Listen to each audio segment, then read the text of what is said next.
Are you participating in someone else's growth or their Mhm. teardown? And your mouth is only one avenue of which to do that.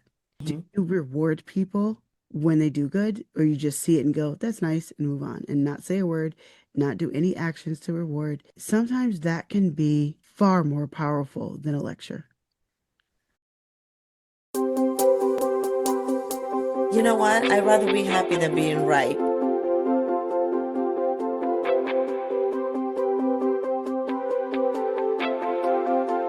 That is true. It's like your body says, okay.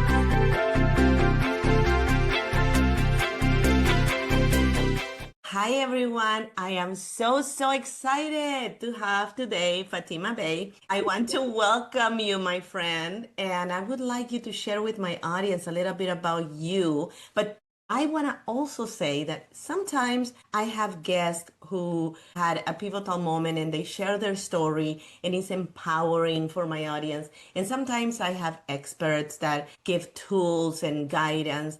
But today, people, we got a two in one. Double excited to have you here and to share this space with you because I know it's going to be such a juicy episode. So, welcome. Well, thank you. First of all, Claudia, thank you so much for having me on. So I'm Fatima Bey, the Mindshifter. I reside in upstate New York. I'm an international Mindshift coach. So what that means is I am a coach that focuses to help you shift your thinking. Now, this could be in business or personal, but the truth is they're connected and I treat them as such. So I do this through several mediums. I do individual coaching, I do group coaching. One of my favorite things actually is to do seminars and workshops. I really just love doing them. I get energized by them. I also have a podcast myself, for which Claudia has been a guest on my podcast as well. Really powerful episode. And I have an audio blog, which is my written blog, but with an audio experience. Just you gotta listen to hear it. And then I have Fatima Bey, the Mindshifter guesting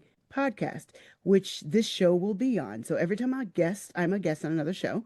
I turn into a podcast so that they're just all in one place because sometimes people want to hear what I sound like. And then I do Mindshift Mondays. I do a live every Monday on LinkedIn and YouTube, and I talk about different things. I just finished a leadership series a little bit ago, and now I'm on a series called You Already Know This. And it's talking about, I take well, not all of them, I just take some of the cliches that are oversaid and overused and incorrectly used, and I break them down.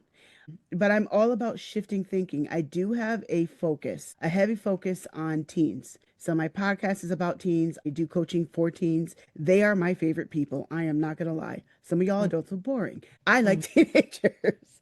I love No, teens. but that is true because I mean, that's why you and I work together so well because I work with the moms and you work with the teens. So that Yes, yes. together, And they yeah, can better their relationship. And that is so yeah. important nowadays. It really is. And so I mind shift, and you go to my homepage, you'll see that I mind shift in many different ways. And I only named a few, but they're all on my website. Thank you for saying all that because I think it's important that my audience listen to everything that you do, get to know you a little bit, and then learn from you and understand that you're not saying something because you have an opinion, but because you have walked the walk and you have had the experience to coach and to teach and to give the tools that many of us need to find that purpose, right? Absolutely. And one of the things that you do, and that's why you are a mind shifter coach, is help people shift their mind. What would you say is the most biggest obstacle in your clients? When you get somebody, what is that limiting belief that is holding them back from shifting? Would say if I have to pick one, that's the biggest thing, it's usually confidence. Confidence is something that we are taught or taught out of. It depends on our environment. Depends on how you're raised, what was said to you over and over again, what was spoken over your life by your parents, by peers, by whoever's around you the most. But confidence or the lack thereof is where a lot comes from. But I would say the biggest thing for most people is to unlearn. It's not just what you do learn, it's to unlearn. And one of the ways I help people to unlearn is by teaching them a new thing to learn that overrides what they've learned. Helping people to build confidence is something I'm very strong in. It's the number one, I would say the number one thing that I help people with my mind shift coaching. And this especially works with teenagers. And even though I tend to focus on girls, but I seem to keep getting teenage boys. especially boys that play sports. They love me. I love them too, though. I, for some reason, understand them. They know they can say whatever they want to me. I'm not going to flip out and act like a parent and or try to correct them and go, you can't say that. We got to be politically correct. No, that's Right. crap. Let them say what they want.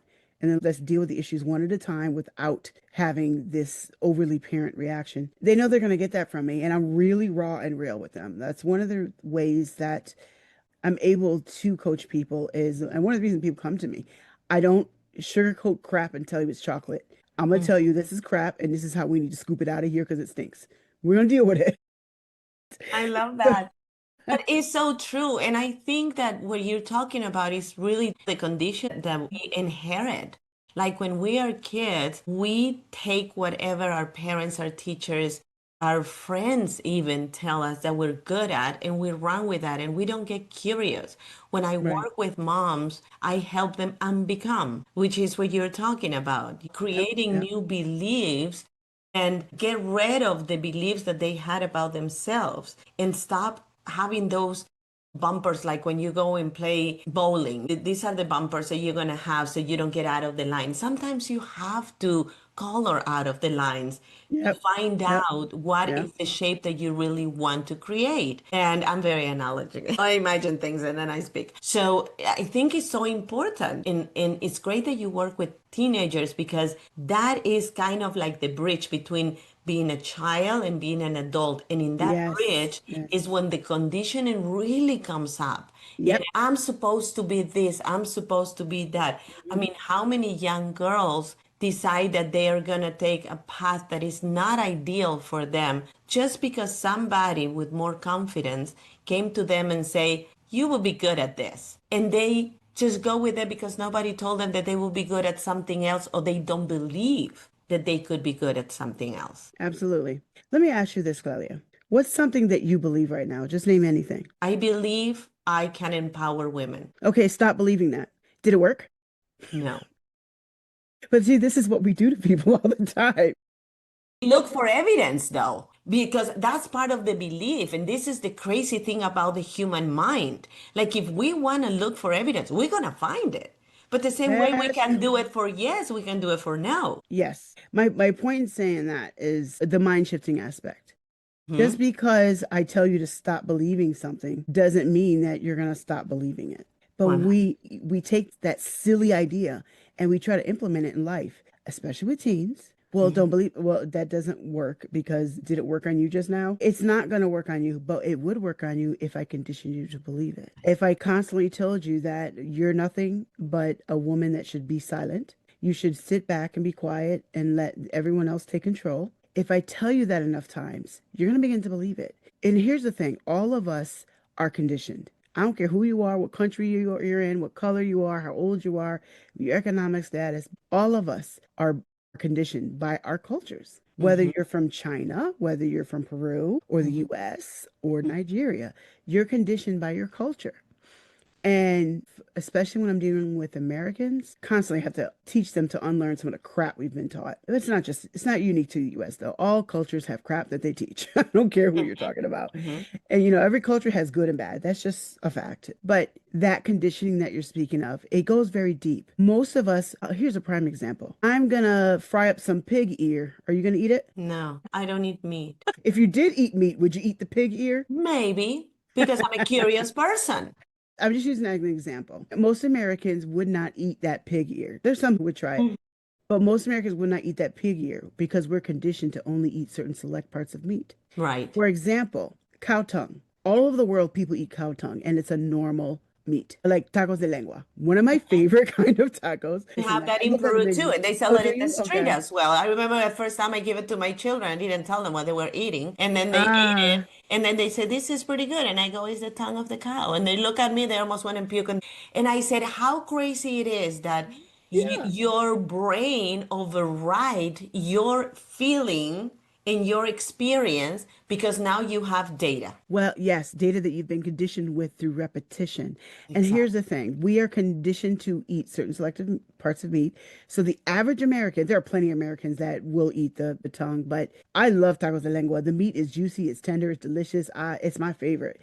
Mhm. But The first time I had it was at a Mexican restaurant. I never had it before because I'm American. We're Hmm. conditioned to not eat that. We're conditioned to eat ribs and certain things. But my point in bringing that up is that we don't eat certain parts of animals, not because they're not nutritious and not because they're not worth anything, but we've been conditioned to Right. believe Hmm. that they're not worth anything. And so I wouldn't say we waste the food. We do other things with it, but we don't get everything that we can out of it. You go to most other countries, man, they ain't leaving no part of the animal undone. All of it That is true. goes into the soup, the stew, it gets fried, whatever. But Hmm. my point is that what you bring up about conditioning is critical. And I think most people don't realize how deep that goes. Now, here, let's talk about purpose with conditioning, Okay. because I don't think people realize how intricately connected they are. So, your purpose is to run around healing people. I'm just making this up right now. Let's back it up a little bit because this is my view on purpose and the angle from which I teach. So, when God created you, He didn't just create you and go, "What is I going to do with this thing here?" He had a purpose, and then He's like, "Let me create Sally, Claudia, Fatima, whoever. Let me create this person." He is smarter than that. Hmm. He's smarter than us. So he didn't just make it and go, "What am I going to do with this thing I made?" He had a purpose and he made you for it. He gave you And the bag of gifts that came with you. that's what I was going to say next. Our gifts are the equipment that we need to carry out that purpose. If Hmm. I want you to sweep the floor, I need to give you a broom. I'm not Hmm. just going to say, "You have a tongue, lick it up." No, I have to give you a broom and a dustpan, or maybe you can create a dustpan, Right. but I have to at least give you a broom so you can sweep the floor. So all Hmm. of us have gifts towards whatever that purpose is. Right. So I'm going to make up an example of Sally. Sally was born to sing. Her voice will carry, it's not just about the note she carried, but the spirit behind it. Her voice is meant to heal. Her Mm-hmm. voice is meant to evoke so strong of a spiritual connection and emotion that it causes people to do things in a moment that will help them. That is Sally's purpose. But Sally, when she was little, they kept telling her to shut up. "You're making too much noise." She's conditioned to shut the hell up. So Exactly. Sally never reaches the maximum of her gift. She never uses that gift, but she really just wants to sing. And when she sings, she feels like her soul's on fire. When she starts to sing, she feels like nothing else can explain that feeling. She feels like she's where she's supposed to be, like better than an angel. She just feels amazing because that's her purpose. She's supposed to feel that way. Right. But she's a fish out of water because she's been told, "No, you're supposed to be a maid. Go sweep a floor and clean a room." She's unhappy. She's a fish out of water. She's been conditioned to think that her value is nothing but her vagina and whatever else her hands can do. And this Right. happens to a lot of women around the world and Yeah. a lot of different cultures. Used to be in the US as well. This happens to a lot of women around the world. They're conditioned to believe that their worth is what I tell you it is because that worth is more valuable to me. You singing doesn't help me because you're not making me babies and making me dinner or whatever else. So, Right. this is what happens with us. We have these gifts, and those gifts will tell you what your purpose is because they're those things that I can't explain how this makes me feel. I can't explain how. Let me tell you what happened to me once. I'm a bridal seamstress. For those of you that don't know, I make and design wedding gowns. I've been doing it for a She long does everything. She's being modest right now. But if you go into her website, you see that this woman is seven women in one. Yeah. Go Well, ahead. don't tell them about all my personalities. Now listen, No, those ones we keep them quiet. So I do with mine. you only know about seven. I really have 15. Now, but so there was this one time, this is a few years ago. I was at a bridal show and I was debuting a black wedding gown. And no, it wasn't a goth wedding gown. It was a beautiful, gorgeous wedding gown you'd want to get married in. It just happened to be black. I designed it that way on purpose. So I Hmm. was debuting myself as a designer at one of the area's biggest bridal shows. And I was tired because I kept changing my design ideas. You know how that goes. And working on at the last minute because I kept changing my mind because, it was important. So I had literally stayed up all night with no sleep. I was drinking Red Bull and don't ask It me too was many right. questions. Yeah, thank God I had a friend there who was helping me volunteering to work the table for me so that he could be my brain. He was awesome. So I was there debuting. I was so tired, but I was determined. So I'm going to get through it. And I do have a personality, but when I got on that stage, was talking about my gown, I was dead tired, hoping that I would last through it without fumbling. I was a little nervous, and I was surprised I was nervous because I'm not a person that gets on stage and gets nervous typically. But I was because wasn't just about being stage, it's about my craft. As soon as I started talking, all of a sudden, I got this caffeine energy and it wasn't anything else. All of a sudden, I woke up and just this personality came out of me. The same thing happened when I emceed for the first time. It was a dating auction for a charity. It was an local animal shelter. And a friend, it was my friend's thing, not really mine, but he asked me to do it. And I said, sure. Now I had never emceed before in my life, but I'll do it because I'm sure I can. So I did it. I did it. Same thing that day. As soon as the mic went on my hand, as soon as the mic got in my hand and I went on stage, this person took over. I recognized the day that I did the MC thing that that's built into me. It's natural to me It's and just I there. loved it. And Right. I was funny and energetic, cracking jokes because it's a dating auction. You gotta crack Mm, jokes, right? mm. But one guy acting like he's gonna strip and take his shirt off. He was just playing around, but still I played it off and introducing people in funny ways. And it was just natural to me. And I didn't know I had that gifting in me. I didn't know that I had that desire in me. I'm telling you, it felt more natural than almost anything else I've ever done. I think, Fatima, one of the things that you're talking about, and I can relate so much with it, is when we get curious, when we stop Mm, receiving the opinion of everybody else, and we really go within between God and you. What's my purpose? What makes me happy? What lights me up? We start seeing our talents without conditioning, without being embarrassed, without justifying, without trying to please anyone, but really what makes me happy? What fills my soul? And that's what I was telling you earlier in my book, Brighter Days. One of my lessons, and we have talked about this before, when mhm. you know your value, you stop giving discounts. And I love that quote. It's And a that wonderful is quote. something that I have in my book because that was an aha moment for me. I live my life pleasing. I was a Yeah. people pleaser. I pleased my mom. I pleased my friends. I pleased my producers. I pleased my whatever was around me and telling me, you're good at this. You should do this. And then I would do this. And you're good at that. And you should do that. So then I get to a point in my life that I had 10 careers because I was good at everything. And if I was not excellent at it, I was good. So I would run with whatever people would tell me I was good at. But I Yes. was never feeling like I had a purpose, like I was fulfilled, that I felt like, oh my gosh, this is my high. I wake up in the morning and I can't wait to do this. Because none of those things that I was told I was good at was my calling, was my purpose. And when I learned it, when I accepted, embraced it, and ran with it, when I really believed my value, I stopped giving discounts. I stopped agreeing with anybody else because I knew my truth. Absolutely. I always put it like this. One of the reasons why women are so easily abused around the world is because of that conditioning. If you don't know your value, you will take anyone that's assigned to you. So there are many different ways in which that takes place, but it's absolutely true. If you don't know your purpose, you'll pick anything, you'll try. And I think one of the worst things about this, when you don't know your purpose, then you try to be like someone else. That's one of the worst things you can do to yourself. Mhm. Because here's the breakdown of why. I'm going to dive deep into why that happens. When you are trying to be like someone else and you're not being yourself because you don't know who you are yet. You don't know what your talents and purpose is, what your talents and gifts are, or your purpose. What happens is it will never work because you're an elephant trying to fly like a bird and you don't have wings. It's ridiculous. You're trying to be someone you're not. That always leads to misery. 100% of the time, it leads to misery. Right. Yes, it leads to disappointment. But here's the deeper dive part. When it leads to disappointment, what ends up happening is you turn that disappointment on to yourself. Mhm. Now, see, I'm stupid. I'm really not worth anything. I was telling you before, we can look for the positive evidence and build ourselves up, or we can go to the negative evidence and make that person right Yes. and us wrong. Well, here's the other thing I want to mention, and this is kind of a sidebar, but I think important to mention. This is why, ladies who are listening, and men too, this is why it's so important that we actually go out of our way to give legitimate compliments wherever we see we can. Here's why.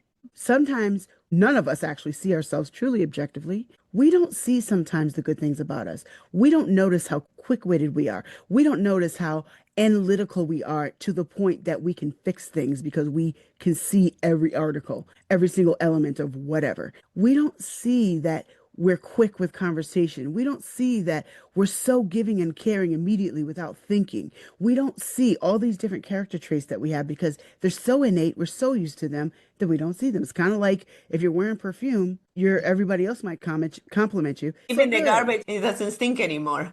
Your nose Exactly. got used to Exactly. it too, right? So Right. you're like, okay, no, it doesn't stink. Yes. Yes, it does. But this is why it's so important that we have to build each other up. I just mean as humans. So I sometimes will go out of my way, and I don't really care who thinks it's weird. I will go out of my way sometimes, and be like, I really like your outfit. That was so nice that you let that person go in front of you. Little things, whatever it is, you have absolutely no idea what people are going through, what's going through their head, because you don't know what stupid little demon is lying to them in their head and telling them Right. they ain't worth crap.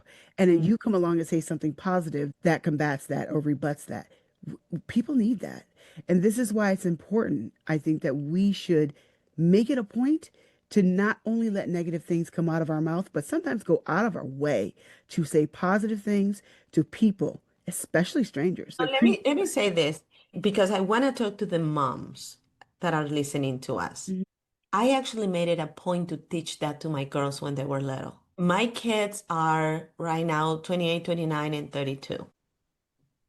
You will never be in the presence of my kids. And I gotta brag about this because I love it. Like, it's like when I hear them, I feel like the mom in the Gilmore Girls, like, I got a good kid. And because there is nothing more fulfilling than seeing that your kids actually listen to you and are doing something that are going to make them better humans. And when Yes. I am in a place and my girls come in and they see somebody and go, oh my God, I love your hair. I love that purse. Oh, you smell so good or whatever. They always have something nice to say about the other person.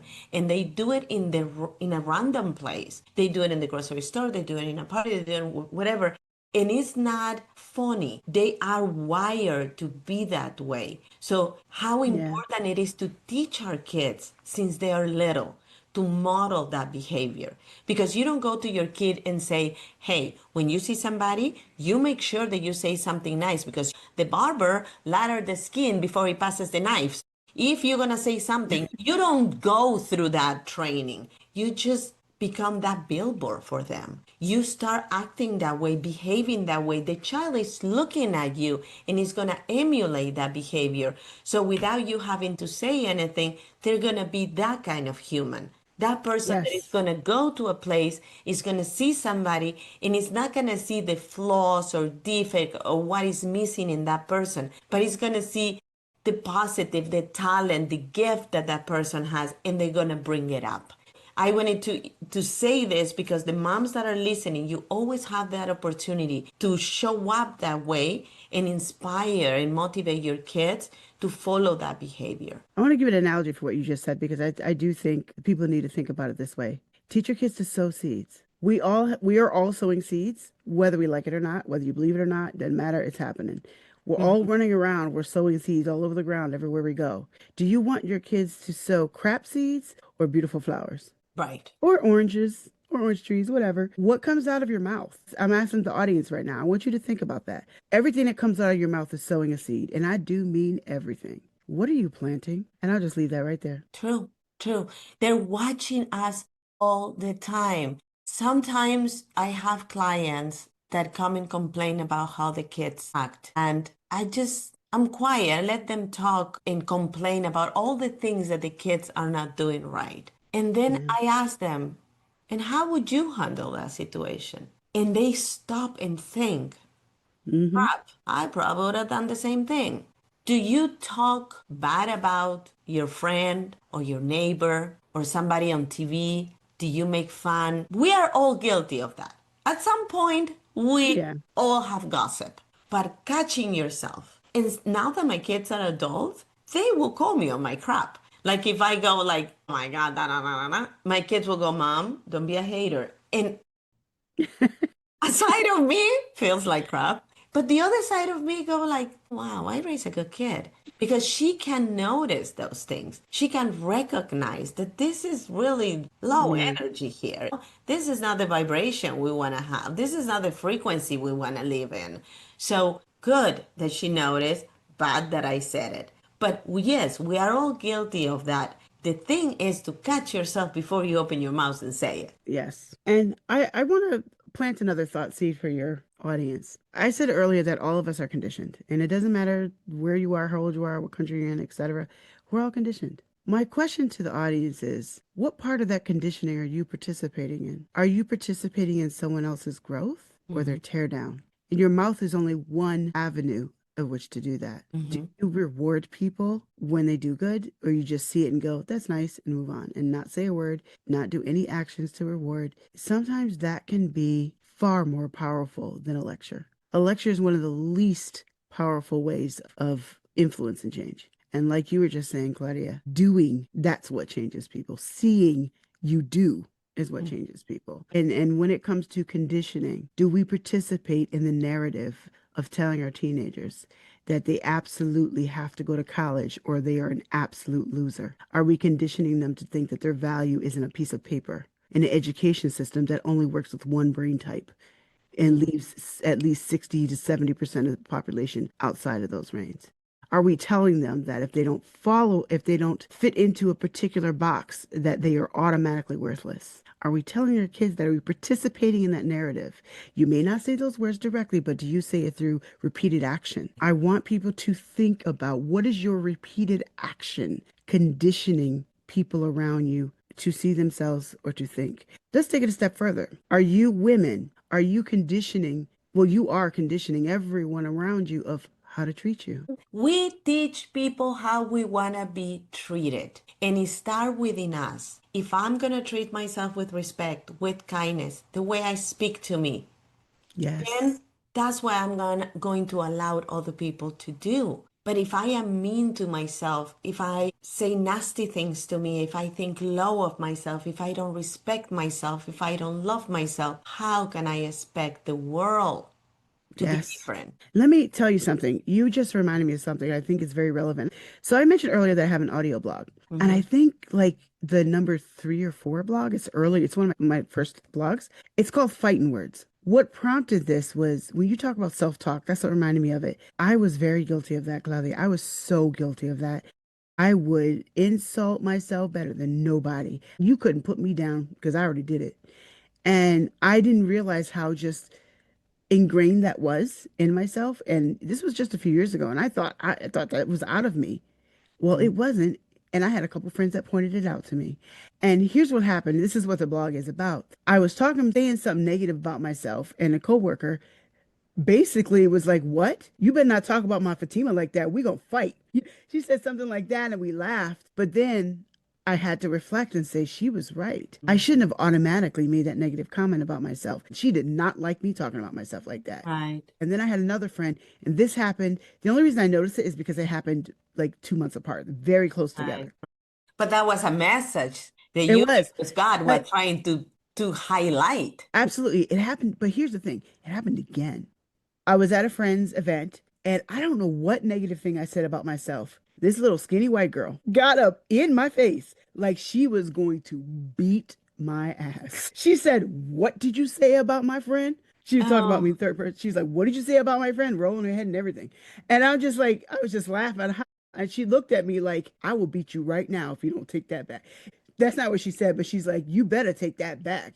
But right, the way she said it was like she was really going to beat me up. And I did take it back, but in that moment, I appreciated it because in that right. moment, I recognized, oh my God, I really need to fix this. This is the second time in the past couple of months that someone who cares about me has said something. So I need to fix this. I no longer say those negative things. I Hmm. might say something sarcastic out of humor because I am sarcastic, but it's not the same self. Self-destructive. It's very Yes, that's not the word I was looking for. self-destructive. I'll Deprecation. I leave can't it say to the the word. foreigner to give you the right word. Right. And I used to teach English as a second language. I do know the language is escaping me right now.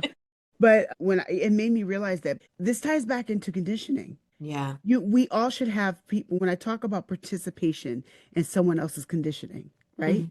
Now, they could have participated in my negative conditioning by saying absolutely nothing and going about their day. Yeah. What these two friends did was they participated in my reconditioning by stopping those negative comments, by not letting them slide and Hmm. treating them as fighting words, treating them as, you are not going to talk about my Fatima like that because we're going to have a problem.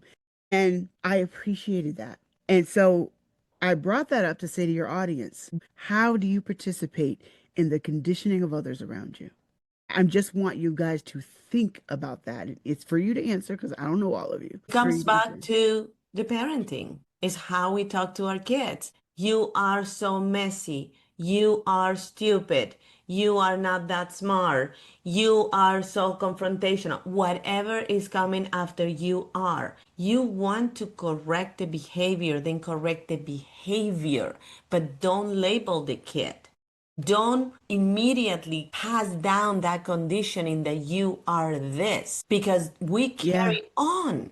And then our parents were saying that to us, or our teacher, or our coach, or whoever it is, says something like that. And now we're saying it in first person. I am that. Yes. We believe it after a while because we're Yeah. human. That's what humans do. We learn through repetition. Mm-hmm. And so when you have a society that constantly tells you you're fat, so you're worthless, you believe it. You have a society that constantly tells you you speak English with an accent, so you must be stupid. You begin to believe it unless you have somebody else around you to recondition you to the Mm-hmm. proper truth. Mm-hmm. And I want people to think about that. How are you participating in the conditioning of the people around you? Because most people don't think about that. But I promise you, every single listener, you are participating in someone else's conditioning right now, whether you realize it or not. I want you to think about how that might be. Could be good, could be bad. Hopefully good, more good than bad. But do you see someone who constantly is negative about themselves and you just let them go and not say nothing? Right. It stops with you. Yeah. It stops with you, but that's a decision and a commitment you have to make, not only with yourself, but with the world around you. I'm no longer available for that, and I am no longer going to endorse that behavior.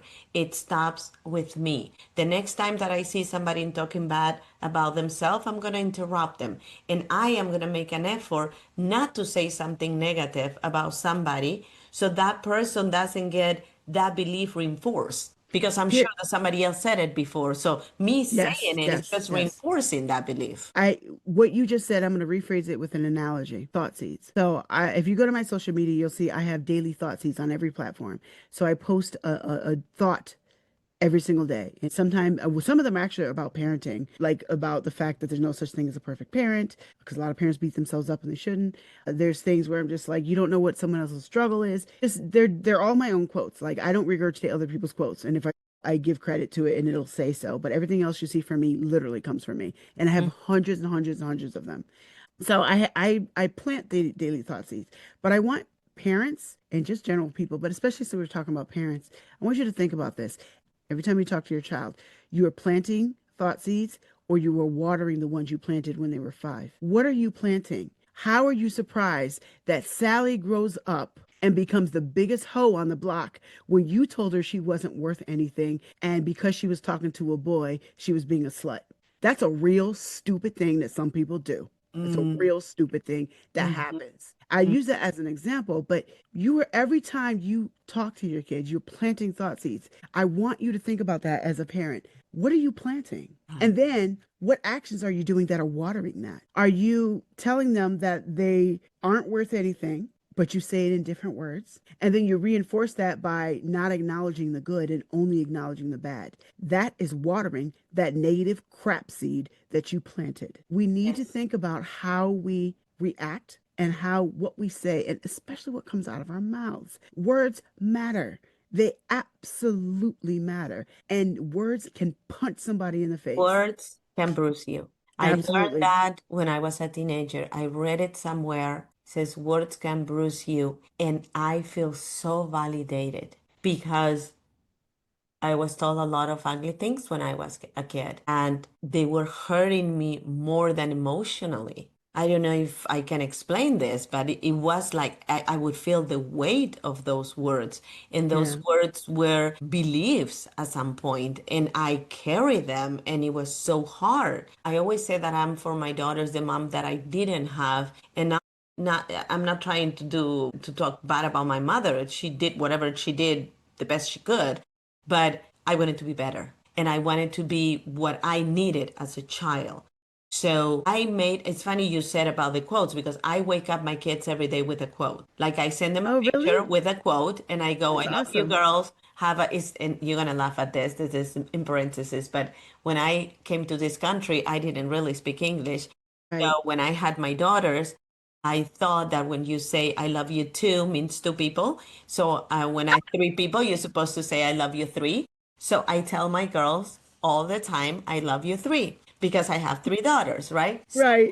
I write to them, and now I know better, but I still say I love you three. Right. Call me, Yeah. and they text back, I love you three, because we are four of us, right? My three Right. girls and I. But I wake them up every day with a quote because I want to set the tone for the day. And Yeah. I always made a point to tell them that I love them and that I'm proud of them. And you are so talented and you are so beautiful. And oh my gosh, I knew you were going to get this job because you are so good at it. And rejection is God redirection and God protection, and it's okay. And it's always a positive thing Yeah. because that's what I needed when I was a kid. And this Mm. is what I needed when I was a young adult. And I know that a lot of those conversations in my head is what hold me back to wanting more. So now when I work with a woman, when I work with a client, and she's so low in herself and she doesn't see the light at the end of the tunnel, and she's just want to have a quick fix because she's tired, but in the same token, she knows that those dreams that she once have are never going to be possible. And I just want Yeah. peace at this point. I don't care about the love or the happiness. I just want peace. I'm like, no, we're going to rewire this because you Yeah. are Yeah. meant for more. And I Yeah. want to know what that kid wanted. If you could go back to your 6 year, Right. how would you tell that 6 year old? I have a picture of my 6 year old in my studio, and it's right there. And I see that little big chick kid, and I know she was uncaged, and I know she had dreams, and I know she wanted more, and I know that she knew she was deserving of more. And all that conditioning and all that bad mouthing and all those labels hold me back and created that cage that wasn't allowing me to shine and to share my gifts. And it wasn't until I broke from that cage and started getting curious and finding out who I was and changing the narrative in my head that I started to claim my light back, claim my shine, claim my talent, claim what was available for me. And it breaks my heart when I see sometimes even friends of my daughters not wanting more because they were already conditioning to Yeah. not want more. So it is so important to build that since they're little and give them those other labels. You're smart, you're capable, you're talented, you're amazing. I'm proud Yes. of you. Every day, feel that trunk of positivity. So then when they go to an audition or an interview for a job, you don't walk in that place like you want a job. You go in that place like if you freaking own the joint. That's how Yep. you're gonna walk in that place. And you already got that job and you already see yourself there and you already manifested in claiming everything that is available for you. And we feel the difference when you do. It's not about the words you use, it's about the weight you carry. It's true what you were just saying, Claudia, about how we walk into a room. It goes back to what I was saying earlier. We tell people, we condition people how to treat us. Conditioning happens through repetition. Conditioning is not something you do once, it is something that happens through repetition. What are you, another way of saying is what are you reinforcing? Are you reinforcing the child doesn't feel good about themselves? Are you reinforcing that by doing things that help them to further affirm their worthlessness? Are you doing things to combat that? It could be as simple as that girl next door is ready for any guy that wants to abuse and use her body because she doesn't know her value. Why not say some positive things to her? You may not, your one comment, it might not change the whole life, but every little bit counts. And You that's don't your know. part. That's your Yes. part. Do your part. Don't worry about what other people are doing or not doing. You Yep. have that possibility and that opportunity to plant that seed that probably was the first time that somebody's going to tell her, you're so talented. You're so beautiful. I see you doing this, this, and that in a positive way. Maybe it's the first time, like that in a negative way, what happened to you. The first time that somebody said, you don't talk about my friend Fatima like that. And then the second time, you were like, wait a minute. Now I can hear it. Maybe you will be the first time that you give a compliment to somebody, but when somebody else come and say it, perhaps that young girl is gonna start shifting and say, wait, these people see me like that. Maybe there is something in here that I should really look into. Yes, for I'm going to give this example. This is I'm making up. So, Claudia, with you and I, let's pretend like you and I live next door to each other. And there was a girl that lived right near us, and she was always around you and I for whatever reason. We're working on projects, and she just happens to go back and forth between you and I. There is no freaking way any human female on the planet would still feel bad about themselves if they're around the two of us, because we would absolutely condition her into feeling better about herself and knowing who the hell she is. Am I right? Exactly. Because we're intentional about it. That's who we are as people. You and I are the one of the reasons we get along so well is we're kindred spirits. We absolutely love helping to build people up, but especially women. Even though I get along with guys, teenage Mm-hmm. boys like me, but my focus, even when I was a child, was always women. And we both love to build up other women. We want to see other women soar, which is why you and I are not prone to jealousy. We're like the last people. Jealousy is too stupid for us. We just can't be A bothered. waste of time and energy. I Oh don't my have time God, for no. that. Your brightness does not blot out mine. So what? We love both of us. We love to see people shine. My point in saying all of that is that for the listeners out there who are like, this person is too far gone, they're too bad, they're too backwards for me to be able to help them at all. No, they're not. You can plant a seed because like I use the example of Claudia and I. She might plant the seed, I'll come along and water it. And then the next day, she'll water it again. And the next day, I'll give it some sunshine. And between the two of us, ain't no way that girl's walking out unchanged because we just wouldn't let it happen unless she's decided that she doesn't want to change because you can't help that. All of us can play a part on conditioning the people around us. You don't have to play the whole part. You don't have to be the whole recipe. You just need to be one ingredient. Yes, 100 amen. We are all a piece of a masterpiece. That's another good quote. You don't have to be the whole recipe. You just have to be one ingredient.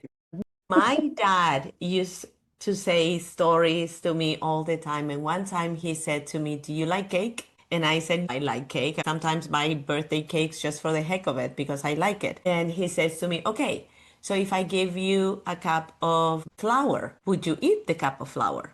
And I said, "No." "If I give you five raw eggs, would you eat the five raw eggs?" And I go, "No." And he goes, "Exactly, because life is not one ingredient at a time. To be able to want to have the cake, you gotta have all the ingredients." So, in that made it so clear to me that life wasn't always gonna be a cup of sugar. Right. Oh, I love It that was analogy. gonna That's be a great. little bit of everything, and together it's gonna be a great life. So, anyway, I want to thank you so much for being here. I can talk to you for 10 hours. I want to I empower know. everyone to come and see you and go into your world and learn from you because you have so much to share.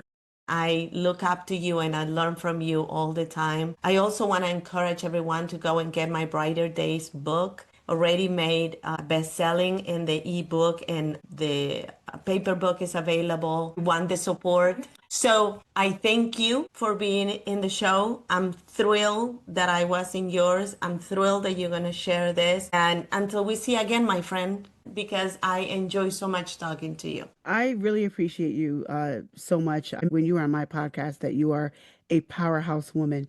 And here's the thing, I'll say this on your show because I didn't tell you. Someone else made the exact same comment about you on that podcast episode that you are a powerhouse woman. And you really are. And I appreciate the fact that you gave me the opportunity to talk to your audience. But I appreciate what you do for women on and off the air because you do a lot off the air. And you build women in ways that I wish more people did. And you found your purpose and you're living it out and ain't nobody stopping you. And I freaking love it. My God, I adore you. Thank you, my friend.